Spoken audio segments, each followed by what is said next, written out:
Nedavni helikopterski let predsednice Republike Nataše Pirc Musar iz Portoroža v Beltince in nazaj je davkoplačevalce stal skoraj 10 000 evrov. Tako so za našo televizijo o predsedničini enodnevni službeni poti v času njenega dopusta pojasnili na policiji, kjer so let organizirali. Kdo vse ob Nataši Pirc Musar je bil še na krovu policijskega helikopterja in ali je imel let na sobotno državno proslavo res še en skrivnosten vmesni postanek?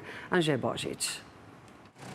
2701 evrov znaša ura letenja policijskega helikopterja. Helikopter, ki je v soboto predsednico države Natašo Pirc Musar iz slovenske obale popeljal do lokacije državne proslave ob združitvi prekmurskih Slovencev z Matico in nazaj, pa je bil operativen 3 ure in 40 minut. To pomeni, da je omenjen let državo stal 9904 evre.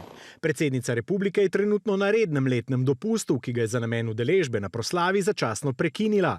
Med letom policijskega helikopterja postanka v Ljubljani ni bilo. Na krovu so se poleg posadke in predsednice republike peljali tudi njen svetovalec Aleksej Skok in 2 varnostnika. Podrobnosti odločitve, zakaj so se pri predsednici odločili relativno kratko razdaljo prepotovati s helikopterjem, ne pa denimo z avtomobilom, niso znane, saj gre za državno varovano osebo, načrti varovanja pa so tajni. Neuradno pa so se tako odločili zaradi velike gneče na cestah, v katerih najbolj varovani državniki po varnostnih protokolih ne smejo nikoli obtičati. Takšni prevozi niso privilegij, temveč del sistema zagotavljanja varnosti, učinkovitosti in nemotenega izvajanja najvišjih državnih funkcij, pojasnjujejo na policiji, kjer so let tudi odobrili. Zaradi predsedničinega večernega leta pa po naših informacijah tudi ni bila v nobenem trenutku ogrožena nujna helikopterska medicinska pomoč.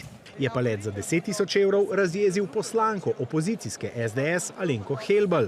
Resno, ljudstvo parkirano na slovenskih avtocestah, elita pa po zraku v slogu kaj nam pa morejo. Slovenci, kako dolgo bomo še nemo opazovali to samopašnost, je iksnila.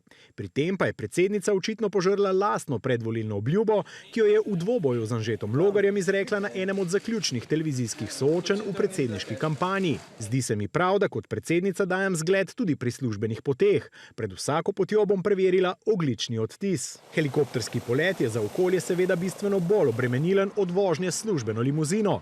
V uradu predsednice pa pri tem pojasnjujejo, da gre za izjemne primere in da se je Pirc Musar v dosedanjem mandatu takšnega načina potovanja poslužila 3-krat, od tega enkrat za ogled popoplavne škode v državi.